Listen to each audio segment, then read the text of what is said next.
Bonjour à tous, donc aujourd'hui on va parler de l'ensemble des réels qu'on va construire à partir de l'ensemble des rationnels et de ce qu'on va appeler des suites de Cauchy. Donc on est parti, donc déjà on va se demander comment est-ce qu'on peut construire R. Alors sur R on connaît deux trucs en particulier. Là on l'a pas encore construit mais de ce que nous on sait sur R, c'est que on a Q qui est dense dans R. Ça veut dire que tout réel, on peut l'approcher par une suite de rationnels. Et en fait, voilà, c'est ce qui est marqué juste en dessous. C'est si on a un ensemble qui est dense dans R, ça veut dire que pour tout x dans R, on peut trouver une suite de cet ensemble qui converge vers x. Donc en particulier, on peut trouver une suite de rationnels qui convergent vers n'importe quel réel. Donc en fait, ça nous donne envie de faire un truc. C'est d'identifier les nombres réels. Voilà, si on prend un x réel, on a envie de l'identifier aux suites de rationnels qui tendent vers lui. En fait, faire un peu des classes d'équivalence, dire x, c'est comme toutes les suites rationnelles qui tendent vers lui, en fait. Voilà, si on prend les suites rationnelles qui tendent vers un réel, on peut donner la relation d'équivalence tendre vers le même réel, et on prend la classe d'équivalence, on appelle ça x.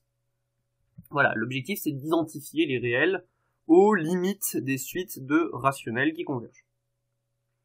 Donc, sauf que ça, on ne peut pas le faire tel quel, parce que si je dis je prends les limites des suites de rationnels qui convergent, oui, mais attends, du coup, ta suite rationnelle qui converge vers racine de 2, tu dis ah oui, du coup, ça c'est un réel parce que c'est une limite de suite de rationnels. Sauf que pour dire que la suite de rationnels qui converge vers racine de 2 converge, il faut dire qu'elle a une limite. Et cette limite, elle est dans R, on n'a pas encore défini R. Donc ça se mord un peu la queue d'essayer de faire ça comme ça. Et du coup, on va essayer de feinter un peu pour réussir à faire ceci. Et pour ça, on va commencer par définir ce qu'on appelle les suites de Cauchy. Donc, les suites de Cauchy, c'est... en fait, ça va être un moyen de traduire la convergence de suites rationnelles dans R sans utiliser les réels. Qu'est-ce que c'est qu'une suite de Cauchy ?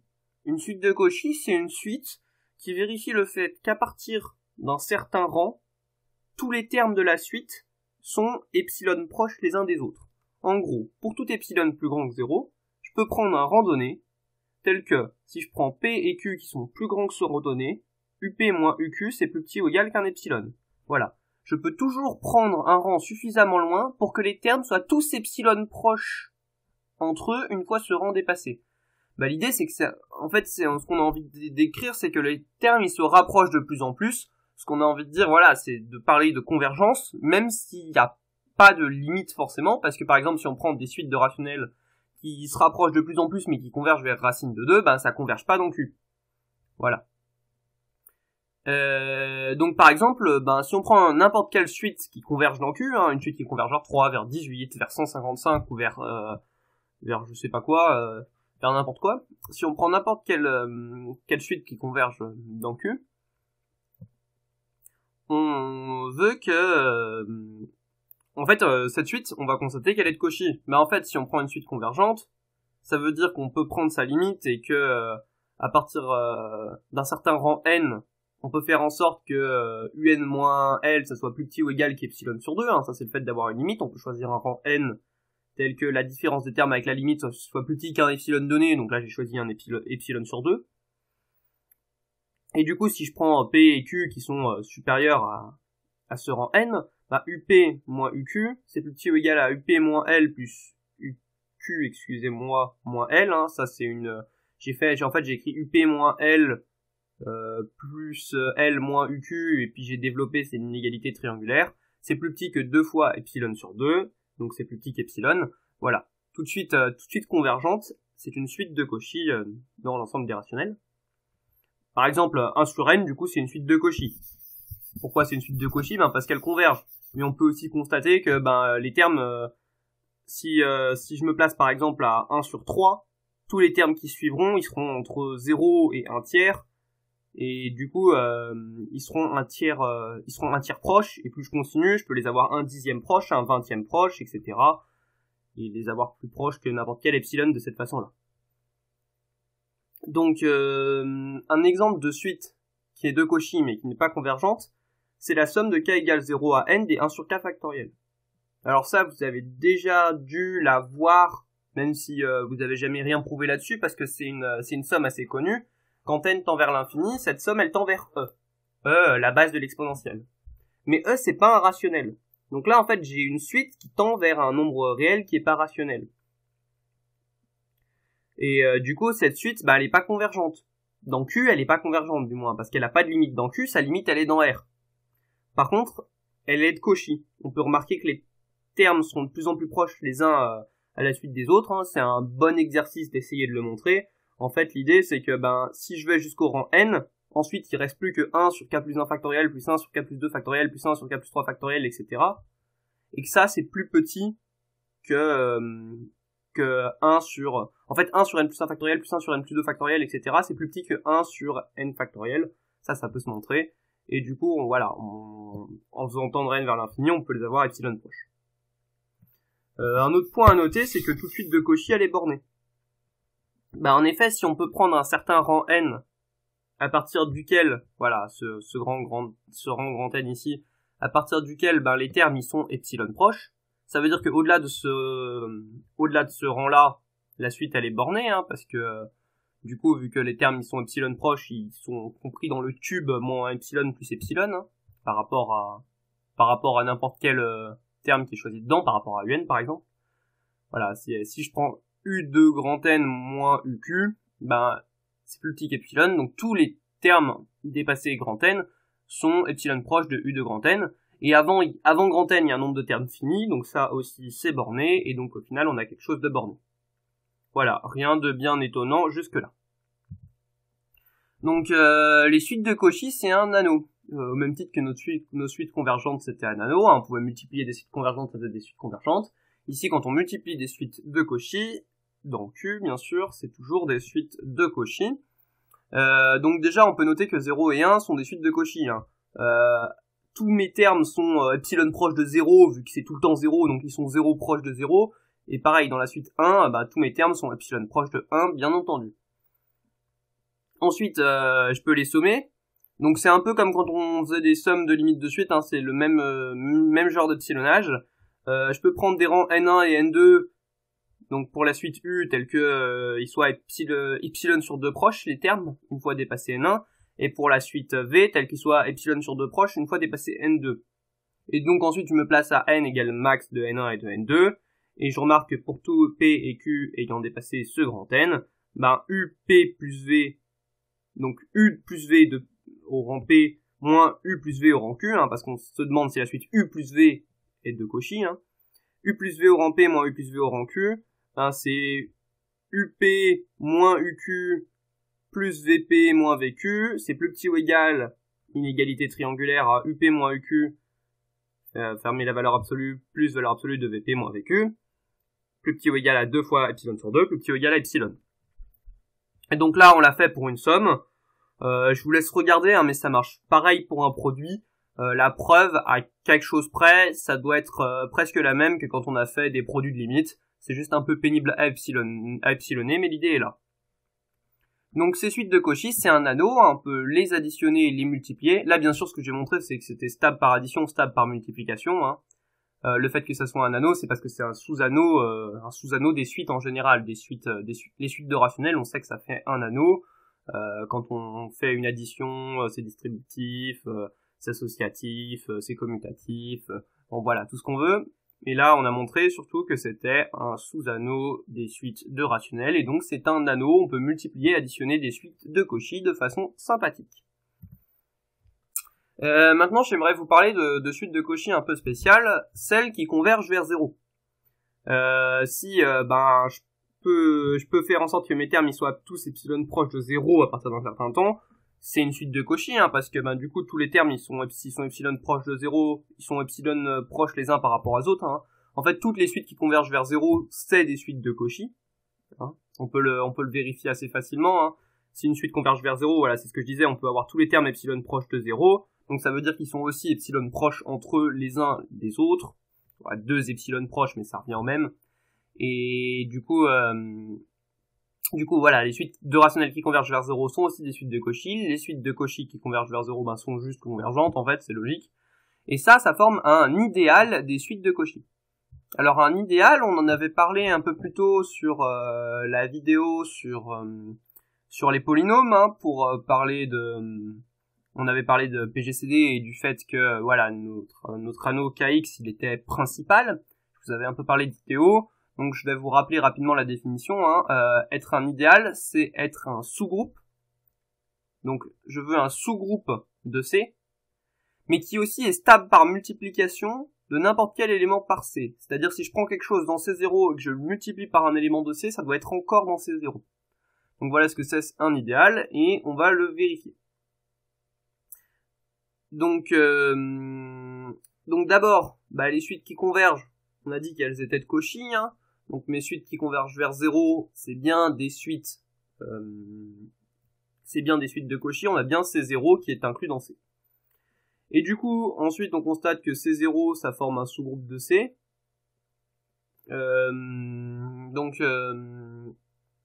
Pour constater que ça forme un sous-groupe de C, il y a 0n qui est dedans. Voilà, la suite nulle, on a dit qu'elle était de Cauchy, et elle est convergente vers 0, bien sûr. La différence de deux suites qui convergent vers 0, elles convergent vers 0, donc deux suites de Cauchy qui convergent vers 0, quand on les soustrait, ça fait toujours deux suites de Cauchy, et ça fait une suite de Cauchy qui converge vers 0, et on est bon. Et ça, ce dernier point, excusez-moi, ça devrait être d'ailleurs à ce niveau-là, je sais pas pourquoi j'ai sauté une ligne, ça, c'est une erreur de mise en page.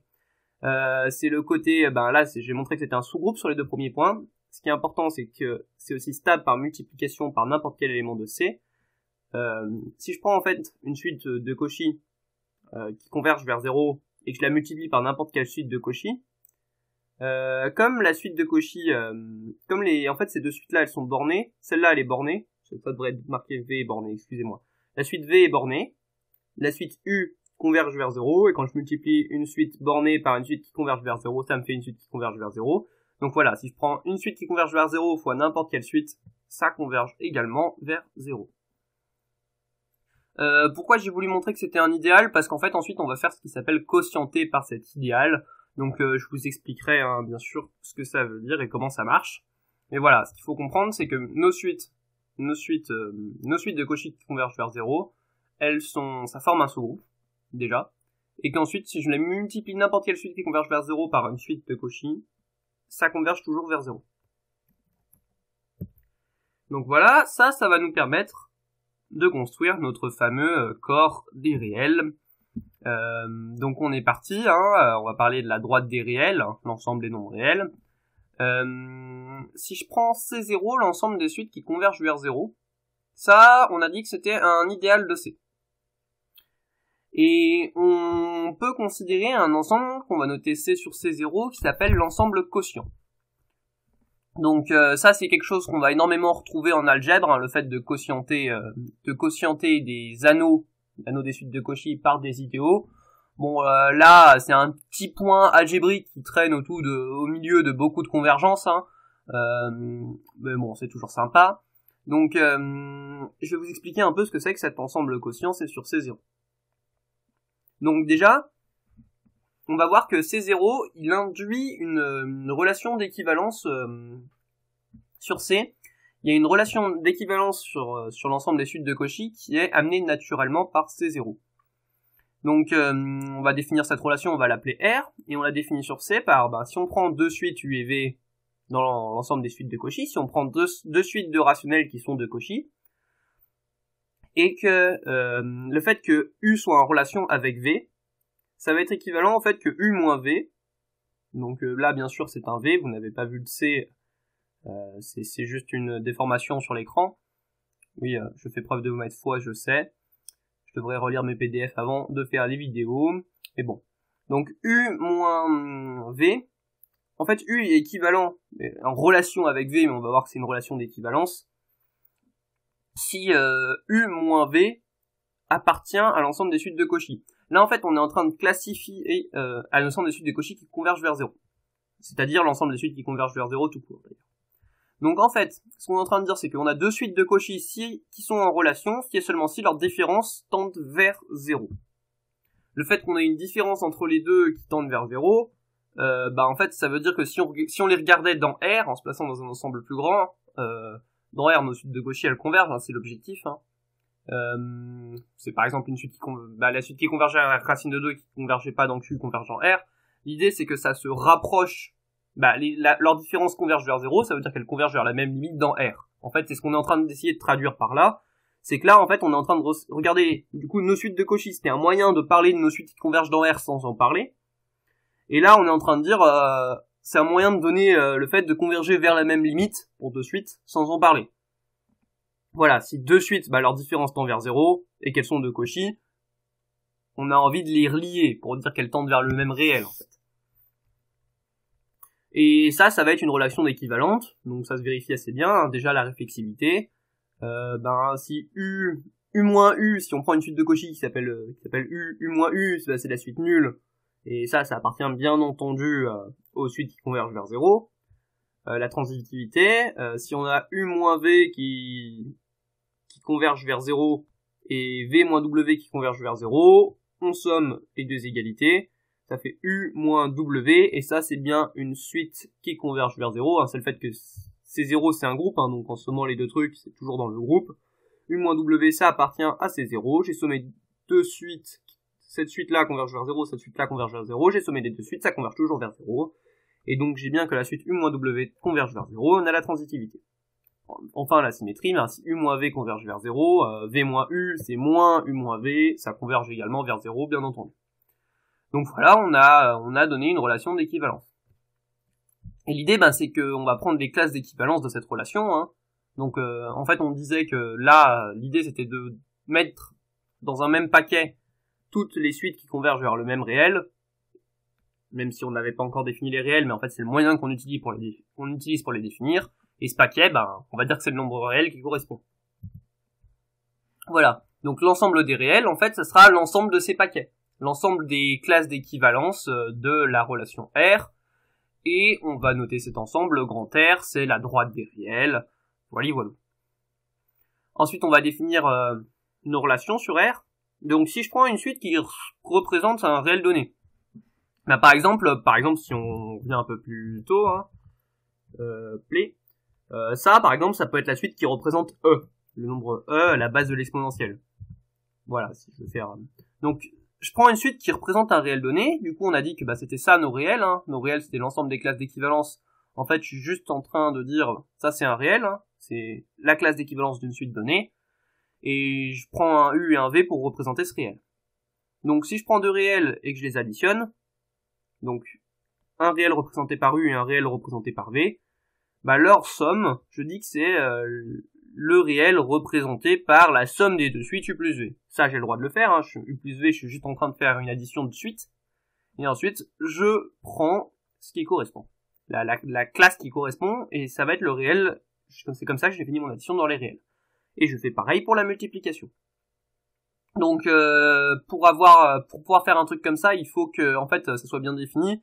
C'est-à-dire que si je prends un réel donné, la classe de U, là, par exemple, c'est un réel donné, mais U, il pourrait aussi... la classe le réel, ici, qui correspond, il pourrait être représenté par U, mais il pourrait être représenté par plein d'autres suites, en fait. Il y a plein de suites qui tendent, de rationnels qui tendent vers un réel donné, et il faut qu'elles soient, bien sûr, indépendantes du représentant. Si je prends U plus V, en fait, si la classe de U, c'est la classe de U', et que la classe de V, c'est la classe de V', si je fais classe de U plus classe de V, c'est-à-dire classe de U plus V, ça doit aussi être classe de U' plus classe de V', c'est-à-dire la classe de U' plus V'. Donc voilà, tout ça doit bien être défini. Bon, en fait, on peut assez facilement vérifier que ça l'est bien. Ça vient du fait que si on prend deux suites qui convergent vers 0, leur somme, elle converge vers 0. Donc ça vient de notre relation d'équivalence, hein. Ce qui nous intéresse, c'est que ce soit bien dans ces 0. Hein. Donc si on prend deux suites qui convergent vers 0, leur somme converge vers 0, leur produit converge vers 0. Ça vient aussi du fait que le produit d'une suite de Cauchy qui converge vers 0, le produit d'une suite de Cauchy avec une suite qui converge vers 0, c'est une suite qui converge vers 0. En fait, ça vient du fait que ces 0 c'est un idéal. Donc je vous laisserai éventuellement vérifier ça, hein, c'est pas très compliqué. Hein. Par exemple, si je prends U et U' qui représentent un même réel, leur différence elle converge vers 0, V et V' qui représentent un même réel, leur différence converge vers 0, et vous allez voir, vous verrez, ça se passe très bien. Si ça vous intéresse de le montrer. En fait, c'est exactement ce qu'on fait quand on fait par exemple des congruences et qu'on définit notre tradition sur les congruences qui sont les classes d'équivalence de nombres entiers, ou quand on fait ça avec des polynômes. Ça marche exactement pareil. Bon, donc on avait notre ensemble des réels, on l'a mis d'une addition, d'une multiplication, il reste plus qu'à voir que ça, c'est un corps. Donc le fait que ce soit un anneau commutatif, ça découle directement du fait que C soit un anneau commutatif. Hein. Ça vient de cette définition. Hein. Par exemple, si on fait une addition qui était associative dans C, si je fais la classe de U plus la classe de V plus la classe de W, ça fait la classe de U plus V plus la classe de W, ça fait la classe de U plus V plus W. Là, je peux faire mes associativités dans mes suites, parce que quand je somme de suite, c'est associatif. Et ensuite je remonte au fur et à mesure. Vraiment, le fait que cette addition soit associative fait en sorte que celle-là le soit, le fait que celle-ci soit associative fait que celle-là l'est, le fait que l'une soit distributive sur l'autre, etc., etc. Voilà, ça, le fait que ça soit un anneau commutatif, ça découle directement de ce qu'on a sur C. Donc en particulier, hein, si je prends la classe de la suite 0 et la classe de la suite 1, c'est les neutres. Hein. Si je prends la classe de la suite 0, bah, ça fait classe de 0 plus classe de V, ça fait classe de 0 plus V, ça fait classe de V. Ça, c'est bien un neutre, hein, ça marche bien. Et pareil, la classe de 1, c'est le neutre de la multiplication.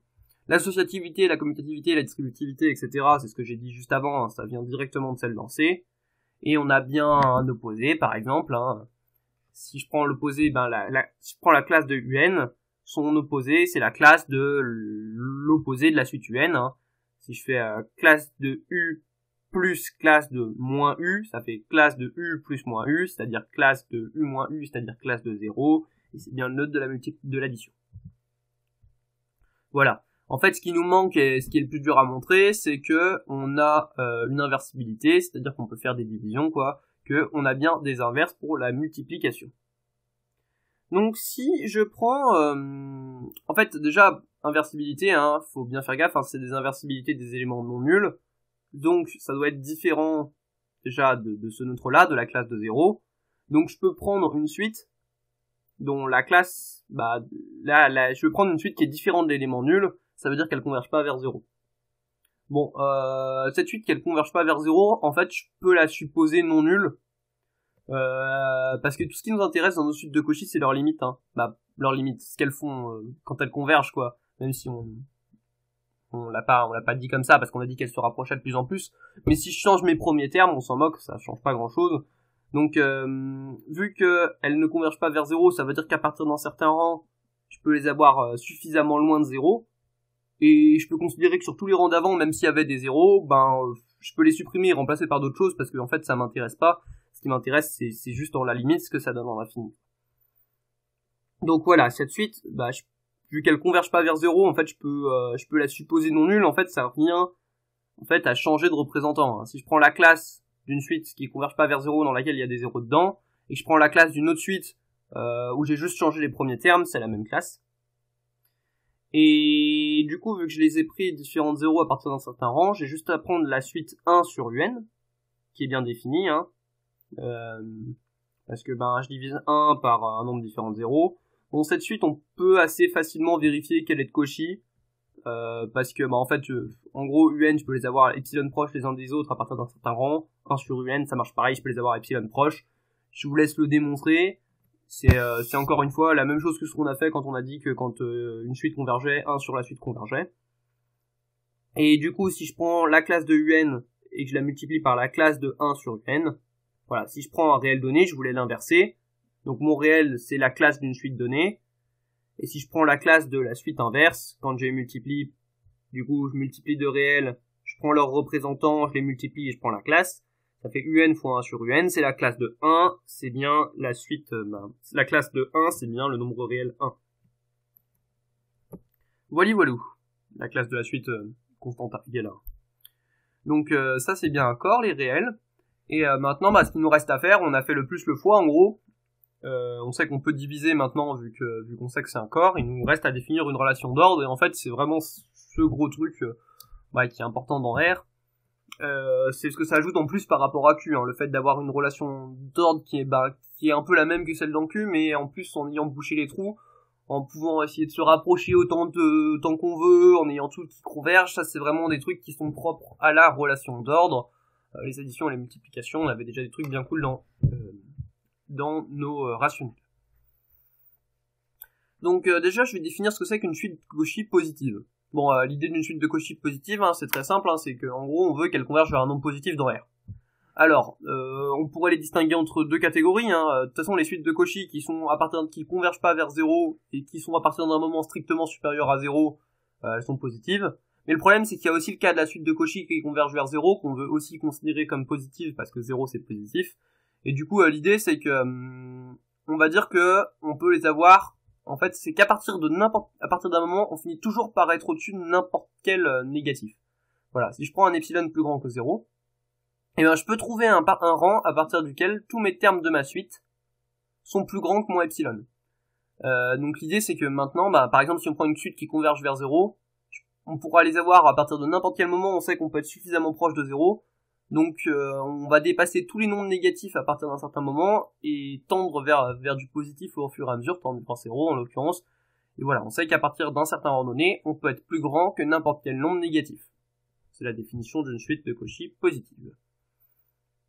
Il manque un petit i, mais c'est pas grave. Cet ensemble des suites de Cauchy qui sont positives, hein, on va le noter, c'est avec un petit plus. Ça va nous permettre de parler de nombres réels positifs. Les nombres réels positifs, hein, c'est les nombres réels des suites qui convergent vers des trucs plus grands ou égal à 0, quoi, en gros. Et du coup, c'est nos nombres réels positifs, ils sont représentés par des suites de Cauchy positives. Voilà, c'est aussi bête que ça. Un nombre réel U, il est positif si U c'est une suite de Cauchy positive, et avec U, le représentant de notre nombre réel. Là, bien sûr, un classe de U, la classe d'une suite de Cauchy, c'est un réel. Et quand je prends la suite de Cauchy qui le représente, une des suites de Cauchy qui le représente, elle doit être dans C+. Bon, on peut vérifier que cette définition, elle a un sens, hein. Si on prend deux représentants du même nombre réel, s'il y en a un qui est dans C+, l'autre est dans C+, je vous laisserai éventuellement mettre pause, voilà, et dire ce qu'il y a en dessous, hein, mais l'idée c'est que si mes deux suites, leur différence, elle tend vers 0, et qu'il y en a une qui dépasse n'importe quel nombre, qui tend vers les positifs au fur et à mesure, quoi, ça fait pareil pour la deuxième, hein, vu que leur différence tend vers 0. Voilà, donc un nombre réel positif, c'est juste un nombre représenté par une suite de Cauchy positive, et une suite de Cauchy positive, en gros, c'est une suite qui tend vers un positif. C'est soit une suite qui tend strictement vers un positif, et donc à partir d'un moment elle est plus grande que 0, soit une suite qui tend vers 0, et dans ce cas-là, je suis obligé de dire que juste qu'elle dépasse n'importe quel négatif, parce qu'elle se rapproche au fur et à mesure de 0, hein. Par exemple, la suite... En fait, le besoin de cette définition comme ça, par exemple, c'est pour la suite moins 1 sur n, vu qu'elle tend vers 0, on veut qu'elle soit positive. Donc l'important, voilà, c'est qu'elle dépasse n'importe quel négatif. À un moment, je serai au-dessus de moins un quart, de moins un tiers, de moins 1 sur 180 000. Je pourrais être de plus en plus proche de 0. Une suite de Cauchy positive, voilà, l'idée c'est qu'elle dépasse tout négatif. Et un nombre réel positif, c'est un nombre représenté par une telle suite. Et bien sûr, c'est ceux que vous avez l'habitude de connaître comme des nombres réels positifs. Et ça va nous permettre de déduire une relation d'ordre sur l'ensemble des réels. Donc voilà, si je prends ma relation d'ordre sur R, en fait, il s'agit juste de vérifier que, si en fait, je vais dire que X est plus petit que Y, c'est la définition de la relation d'ordre, c'est la même chose que Y moins X appartiennent à R+. R+, hein, c'était l'ensemble des réels positifs. C'est-à-dire que Y moins X est représenté par une suite de Cauchy positive. Donc voilà, ce qu'on est juste en train de dire, c'est que Y est plus grand ou égal à X, Y moins X est plus grand que 0 finalement. Voilà, le fait d'être positif, c'est bien sûr le fait d'être plus grand que 0. Donc on peut vérifier que ça c'est une relation d'ordre, hein. La réductivité c'est du fait que la suite X moins X, c'est la suite... Si je prends deux réels, X moins X, c'est 0, et 0 c'est bien un élément de R+, hein, il est représenté par des suites de Cauchy qui sont positives, en particulier la suite nulle. La transitivité, si je prends X plus petit ou égal Y, Y plus petit ou égal à Z, ça veut dire qu'Y moins X appartient à R+, Z moins Y appartient à R+. R+, on peut facilement noter que si on somme deux éléments dans R+, hein, c'est toujours dans R+. Donc Y moins X plus Z moins Y, il appartient à R+.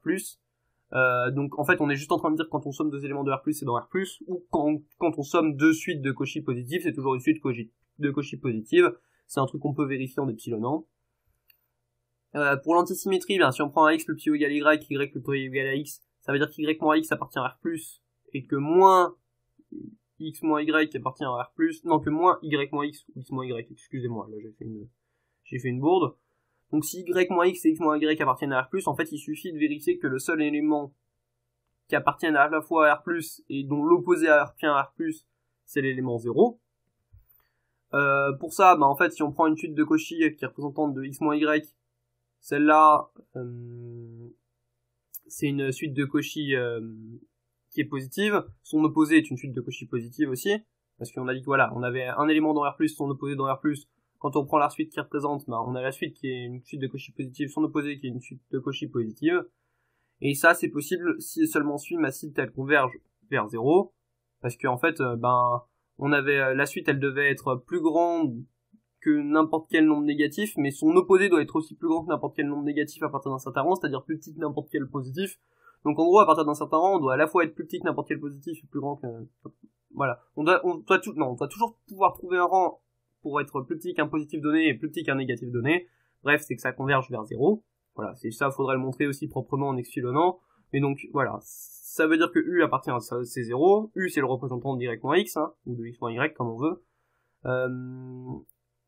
Donc ça appartient à C0, ça veut dire que, bien sûr, la classe des nombres qui appartiennent à C0, c'est la classe de 0, donc ça veut dire que x moins y, c'est 0, et donc que y égale x, voilà. Et pour la relation, le fait qu'elle est totale, ça revient montrer qu'en fait, une suite de Cauchy, elle appartient soit à C+, soit que son opposé, il appartient à C+, ça se vérifie assez bien, globalement, de trois possibilités, soit notre suite elle converge vers un rationnel positif. Soit notre suite à partir d'un moment, soit notre suite elle converge vers 0 et du coup elle est à la fois dans C+, et son opposé dans C+, donc on est bon. Soit à partir d'un moment, elle est que dans les rationnels positifs, parce qu'elle converge vers un réel positif en fait, mais elle est que dans les rationnels positifs. Et donc vu qu'elle est que dans les rationnels positifs, on est bon, elle appartient à C+. Soit à partir d'un moment elle est que dans les rationnels négatifs et donc son opposé appartient à C+. Donc on peut en fait vérifier que cette relation d'ordre elle est bien totale. Donc voilà pour la relation d'ordre. On peut rajouter le fait que cette relation d'ordre elle est compatible avec notre addition et notre multiplication. Ce qui fait de R qu'on va appeler un corps totalement ordonné. Un corps totalement ordonné, c'est un corps dont une relation d'ordre qui a une relation d'ordre totale. Et cette relation d'ordre totale, elle doit être en accord avec nos opérations. En fait, c'est le fait que si on a x plus petit ou égal à y et y plus petit ou égal à y, x plus petit ou égal à x prime et y plus petit ou égal à y prime, on somme et on a x plus y qui est plus petit ou égal à y prime, qui est plus petit ou égal à x prime plus y prime. Et ça doit faire la même chose pour la multiplication, sauf que pour la multiplication, c'est que dans les réels positifs, parce que bien sûr, on a moins 1 plus petit que 2 et moins 5 plus petit que 1, mais 5 est plus grand que 2, voilà. Donc il faut faire gaffe avec les nombres négatifs, mais pour les nombres positifs, ça doit être compatible. Donc voilà, ça se vérifie pas trop difficilement non plus. Si on prend U', V et V', donc qui sont des suites de Cauchy, et qu'on prend les nombres réels qui correspondent c'est-à-dire x la classe de U, x' la classe de U', y la classe de V et y' la classe de V'. Du coup, voilà, on avait pris nos x plus petit que x', y plus petit que y', et on prend les suites de Cauchy qui correspondent, qui sont à chaque fois des représentants de x, x', y, y'. Si U' moins U ça appartient à C+, donc parce que x' plus grand que x, c'est la même chose que le représentant de x' moins le représentant de x' moins le représentant de x est une suite de Cauchy positive. Et V' moins V appartient aussi à C+. Donc en sommant les deux, ça fait U' plus V'. Ouais, là il y a un U' qui traîne normalement. Donc ouais, U' plus V' moins U moins V appartient à C+. Et du coup, U' moins U plus V' moins V appartient à C+. Et du coup, ça c'est la même chose que de dire que du coup ça appartient à C+. On remet les classes au-dessus de cette appartenance, ça nous dit que x' plus y' moins x plus y, ça appartient à R+, et donc bien que x plus y est plus petit ou égal à x' plus y', et on peut faire exactement la même chose pour la multiplication, et montrer qu'elle est compatible également. Une avant-dernière propriété, hein. En fait là, le fait que R ce soit en fait ce que je suis en train de montrer, c'est que R c'est un col totalement ordonné, archimédien, et juste après on dira qu'il est complet, c'est-à-dire que tout de suite deux Cauchy convergent. C'est des propriétés qui caractérisent clairement R, parce qu'en fait tout corps totalement ordonné, archimédien, complet, est en fait isomorphe à l'ensemble des réels. Puis ça va nous permettre aussi de montrer par exemple la propriété de la borne supérieure dans une prochaine vidéo. Donc R il est archimédien. Qu'est-ce que ça veut dire le fait d'être archimédien? C'est-à-dire que si on prend n'importe quel x et y qui sont strictement positifs, hein, si je prends x et y des nombres qui appartiennent à R+, différents de 0, donc des strictement positifs, je peux trouver un nombre entier tel que nx est plus grand ou égal à y. En gros, si je prends un réel positif x, un réel positif y, à force de sommer le réel positif x plus x plus x plus x plus x plus x, etc., je finirai par être plus grand ou égal à y. Bon, vous remarquez que là j'ai pris n dans n et que je suis en train de multiplier un nombre entier par un réel. Ça a bien entendu, ça a un sens, hein. C'est ce que je me suis amusé à faire un peu quand on a construit l'ensemble des relatifs et l'ensemble des rationnels. C'est d'identifier des parties, j'avais identifié des parties de relatifs au nombre entier, puis une partie des rationnels au nombre relatif, etc. Là de même, hein, je peux assez facilement montrer que j'ai un ensemble qui est l'ensemble des entiers qui est inclus dans mes réels en fait. Voilà, trouver un morphisme qui fait que ça va bien.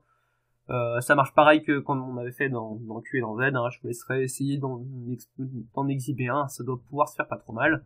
Donc ce que je suis en train de dire, c'est que je somme des réels positifs, je fais du x plus x plus x plus x plus x, et en sommant des réels positifs, je peux dépasser n'importe quel réel, enfin, des réels strictement positifs. Bien sûr, en sommant 0, ça fait toujours 0, 0, 0, 0, et voilà. Donc, montrer que nx est plus grand ou égal à y, ça revient à montrer que n est plus grand que y sur x, hein. On a dit que tous nos réels, ils étaient inversibles, donc bien sûr, je peux faire une division. Il suffit que je prenne A, une suite de Cauchy qui a un représentant de y sur x. En particulier AK, c'est une suite de Cauchy. Elle est bornée du coup. Alors, on a dit que toute suite de Cauchy était bornée. Bien sûr, j'ai le droit de diviser par x, hein, là, parce que x est différent de 0, donc c'est strictement positif. Donc AK, c'est une suite de Cauchy qui représente x sur y, c'est une suite de Cauchy, elle est bornée. Elle est bornée, ben ça veut dire que je peux prendre un rationnel qui soit un majorant, et vu que au-dessus de n'importe quel rationnel, je peux trouver un nombre entier, je peux prendre un nombre entier qui soit un majorant. Donc voilà, j'ai juste à prendre un nombre entier qui soit un majorant de la suite AK, et de remarquer ensuite que si je prends la suite constante égale à n, et que je prends la suite qui est égale à n, la suite constante égale à n, déjà c'est un représentant du nombre entier n, hein, bien sûr. Et si je prends la suite n moins AK, vu que n c'est un majorant, ça c'est toujours positif, et donc ça c'est une suite qui appartient à l'ensemble des suites de Cauchy positives. Et donc voilà, la suite constante égale à n, qui est un représentant du nombre naturel n, bien sûr, en tant que réel. Donc il y a un représentant de n, c'est cette suite là du coup, vu que son représente ça, c'est ce nombre réel là du coup quand je prends sa classe, vu qu'une suite qui la représente appartient à C+, ça veut dire que elle est ça, ouais, on va se reprendre. Ça appartient à C+. Ça veut dire que si je mets une barre, c'est plus grand que 0, ça appartient à R+. Et du coup, c'est bien sûr que si la suite constante égale à n, quand je soustrais la suite si le nombre entier constant égale à n, quand je le soustrais à k, ça appartient à R+, hein, c'est bien sûr que n est plus grand ou égal à k, en replaçant sur les classes, hein, c'est que nk est plus grand ou égal à x sur y. Bon, j'ai un peu bafouillé en le disant, mais globalement, c'est juste la même chose que d'habitude, on replace des classes sur des relations, c'est la même chose que en fait c'est la définition de notre relation d'ordre qu'on a vu tout à l'heure. Voilà, donc tout nombre réel, strictement positif, en l'additionnant un certain paquet de fois, je peux dépasser n'importe quel nombre réel. R est donc archimédien, Et enfin, la dernière étape, c'est de montrer que R est complet. Alors pour ça, on doit d'abord montrer que Q est dense dans R. Voilà, le fait que Q est dense dans R, nous on l'avait déjà montré en cours, mais en fait on avait utilisé des propriétés de convergence et de bande supérieure. Là, on veut faire ça parce qu'on veut faire ça dans le sens où on veut montrer que on veut démontrer la propriété de la bande supérieure. Et pour ça, il faut d'abord constater que Q est dense dans R. Donc Q est dense dans R, ce que ça veut dire, c'est que si je prends tout X et Y dans R, je vais prendre un Q qui est strictement entre X et Y. Donc si je dis que X, je prends un représentant, une suite de Cauchy qui représente X, X est la classe de cette suite de Cauchy, et je prends un représentant de Y aussi qui est la suite Vn.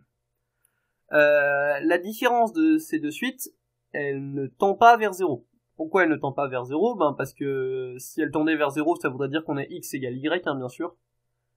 Parce que ça voudrait dire, si on a la différence de ces deux suites qui tend vers 0, c'est que UN moins Vn, ça appartient à ces 0, donc X égale X égale Y, parce qu'on passait en classe. Donc la différence de ces deux suites, elle ne tend pas vers 0, et donc on peut prendre un epsilon plus grand que 0, tel que pour tout n appartenant à n, on est un rang à partir duquel on est strictement supérieur à epsilon.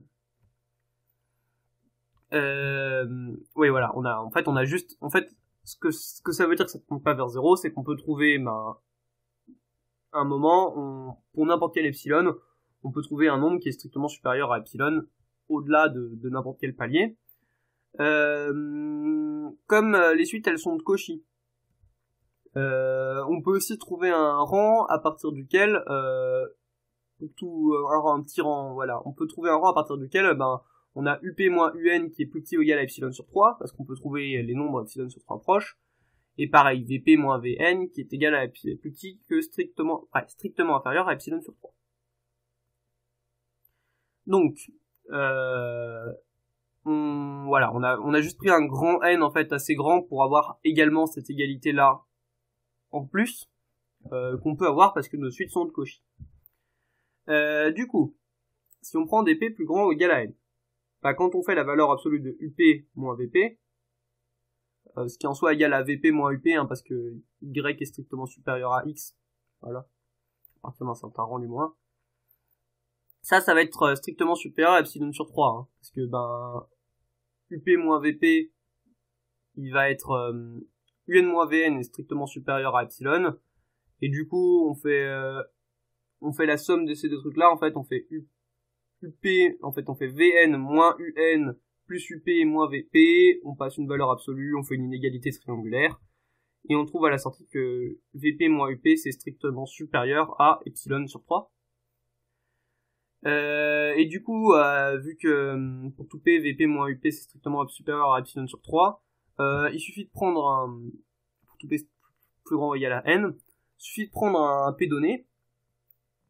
En fait, là, ce qu'on a dit, c'est qu'on a vu que nos deux suites, elles convergeaient pas vers le même réel, et qu'en gros, on avait une suite qui était là, on avait une suite qui était ici, là, les deux, elles étaient là, et puis que la différence entre les deux, entre les termes, au bout d'un moment, elle était strictement supérieure à epsilon sur 3. Donc, si je prends un terme là, c'est plus grand qu'epsilon sur 3, donc il suffit que je prenne un terme au milieu qui est rationnel, en prenant par exemple un UP plus VP sur 2. Et ça me donne un rationnel qui est bien strictement compris entre les deux. Et ce que je viens de faire, c'est si je prends la suite qui est constante égale à ce rationnel, il est bien encadré entre les suites UP et VP. Voilà, suite V au-dessus, la suite U en dessous, et notre suite constante rationnelle qui traîne au milieu. Et du coup, en regardant ces suites, j'ai juste à reprendre leur classe d'équivalence. Et du coup, je retrouve en prenant leur classe d'équivalence que j'ai la suite qui représente un réel au-dessus, la suite qui représente un réel en dessous, et la suite qui représente un rationnel au milieu. Le rationnel est donc bien compris entre mes deux réels. Et je viens de montrer que Q était dense dans R. Ça va nous permettre de montrer le dernier point qu'on voulait montrer, c'est-à-dire que R est complet.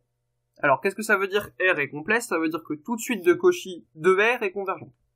Alors, jusqu'à maintenant, tout ce qu'on avait manipulé, c'était des suites de Cauchy dans Q. C'était des suites de Cauchy qui avaient des termes dans Q. On y retourne un peu plus tôt, vraiment beaucoup plus tôt. Voilà, une suite de Cauchy, c'était ce genre de suite-là. Et elle appartenait à Qn. Mais en fait, maintenant que j'ai défini R, rien ne m'empêche de remplacer le Q ici par un R. Et l'idée, c'est que je peux prendre les suites de Cauchy dans R, c'est-à-dire les suites telles que les termes à partir d'un certain moment, je puisse les avoir à epsilon proche. Pour n'importe quel epsilon, je peux avoir mes termes epsilon proches à partir d'un certain moment. Je peux prendre ces suites, voilà. Ces suites dans R, c'est exactement la même définition que ce qu'on avait précédemment, sauf que cette fois-ci, c'est des suites de Cauchy de R. Et tout à l'heure, on avait que nos suites de Cauchy dans Q, elles n'étaient pas toutes convergentes. Par exemple, une suite qui tendait vers racine de 2, une suite qui tendait vers E, c'était pas convergent dans Q. Mais là, toutes nos suites de Cauchy dans R sont convergentes dans R. On l'a construit pour ça, en fait. On l'a construit pour que toutes nos suites de rationnels convergent, mais en fait, toutes nos suites de réels convergent. Donc, d'abord, on note un point. Bien sûr, les suites de Cauchy rationnelles, elles convergent vers le réel qu'elles représentent. C'est pour ça qu'on a défini ce réel. On avait dit que notre réel c'était les classes d'équivalence des suites de Cauchy qui convergeaient vers lui. On peut vérifier que pour la relation d'ordre dans R, ça marche toujours bien. Si on prend la relation d'ordre dans R et qu'on regarde la convergence de suites de rationnels pour la relation d'ordre dans R, vu que cette relation d'ordre dans R elle est compatible avec la relation d'ordre qu'on avait avant dans Q, en fait c'est la même relation d'ordre quand on regarde dans Q. La relation d'ordre qu'on a construite pour nos réels, si on regarde sa restriction rationnelle, c'est la même relation d'ordre que la relation d'ordre dans Q. Et donc les suites de Cauchy de rationnels, elles convergent vers le réel qu'elles représentent. Sauf que nous, ce qu'on veut montrer, c'est que toutes les suites de Cauchy, là on a montré du coup, en disant ça, c'est comme dire que toutes les suites de Cauchy rationnelles convergent. Mais nous, ce qui nous intéresse, c'est de montrer que toutes les suites de Cauchy réelles convergent. Donc si je prends UN, une suite de Cauchy réelle, étant donné que Q est dense dans R, je peux prendre des suites Vn et Wn telles que j'ai UN en fait qui soit compris entre Vn et Vn plus 1 sur n. Donc ça, ce que je veux, c'est qu'en fait j'ai une suite Vn qui est strictement supérieure à ma suite UN, mais qui soit 1 sur n proche en fait au fur et à mesure. Ça j'ai le droit de le faire, c'est la densité. Si je prends UN et UN plus 1 sur n, je peux trouver Vn au milieu, par ma densité. Et donc, je peux bien construire une suite qui vérifie ça. Et je peux bien aussi, là, du coup, j'avais construit une suite un peu plus grande que UN, mais je peux bien aussi construire une suite, Wn. Excusez-moi, là, ça devrait être là, j'ai dit Vn plus 1 sur n plus grand que UN. Ah non, oui, la suite Vn, là, elle était strictement inférieure à la suite UN, excusez-moi. Donc je peux bien construire une suite Vn qui est une suite aussi proche que je veux, parce que ma 1 sur n proche, au fur et à mesure, elle va être de plus en plus proche de la suite UN, et la suite Wn qui fait pareil, mais au-dessus de la suite UN. Donc Vn et Wn, c'est bien des suites de Cauchy, parce que UN, c'était une suite de... En fait, c'est bien des suites de Cauchy, mais c'est aussi des suites de Cauchy surtout rationnelles. Parce que, oui, là, ce que j'ai dit, c'est que j'ai pu prendre Vn et Wn des suites de rationnels qui encadraient ma suite UN. Et du coup, voilà,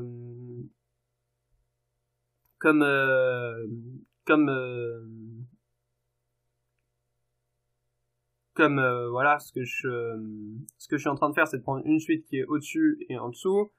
C'est des suites de Cauchy qui sont convergentes. Parce que pourquoi c'est des suites de Cauchy, parce que je les ai pris, UN était une suite de Cauchy et je lui ai additionné 1 sur n qui est aussi une suite de Cauchy, donc c'est toujours une suite de Cauchy, je l'ai encadré, et mes termes ils sont bien epsilon proches les uns des autres. Donc mes suites UN et Wn que j'ai construites pour ça sont des suites de Cauchy convergentes, et la suite mes suites Vn et Wn, excusez-moi, et la suite UN qui était une suite, alors c'est des suites de Cauchy convergentes rationnelles. En fait, c'était des suites de Cauchy rationnelles et donc elles sont convergentes, c'est ça qui est important surtout. Et du coup, ma suite UN, qui est une suite de réels et qui traîne au milieu, elle était pas forcément convergente, mais on savait qu'elle était de Cauchy. On a construit ces deux suites de Cauchy rationnelles, donc convergentes, qui l'encadrent. En fait, on l'a encadré par deux suites qui convergent. Donc bien sûr, c'est qu'elles aussi convergent. C'est le fameux théorème du sandwich, ou théorème de l'encadrement. Et donc voilà, on a montré que toute suite de Cauchy réelle, c'est-à-dire toute suite de réels dont les termes se rapprochaient de plus en plus les uns des autres. Attention, se rapproche de plus en plus, c'est pas UN qui se rapproche de plus en plus de UN plus 1, c'est UN qui est aussi proche qu'on veut de tous les termes qui suivent. C'est important. Parce que bien sûr, sinon, c'est pas forcément convergent, hein. Si je prends la suite harmonique, 1 sur n, plus 1 sur n, plus 1 sur 4, 1, plus 1 sur 2, plus 1 sur 3, etc., plus 1 sur n, ça, c'est pas convergent, attention, même si 1 sur n est aussi proche que je veux de 1 sur n plus 1. Là, ce que je dis bien, c'est que le terme, il est aussi proche qu'on veut que tous les termes qui suivent. Voilà. Et du coup, on a montré que si on avait du coup ces suites qui vérifiaient ça, ces suites de Cauchy de réel, elles étaient toutes convergentes, ce qui nous permet de dire que R est complet. Donc on a montré que R c'était un corps archimédien complet et totalement ordonné. Et dans une prochaine vidéo, ça nous permettra de démontrer la propriété de la borne supérieure. Donc voilà, je vous remercie d'avoir écouté jusqu'au bout, enfin du moins si quelqu'un a écouté jusqu'au bout. Et puis à plus pour une prochaine vidéo.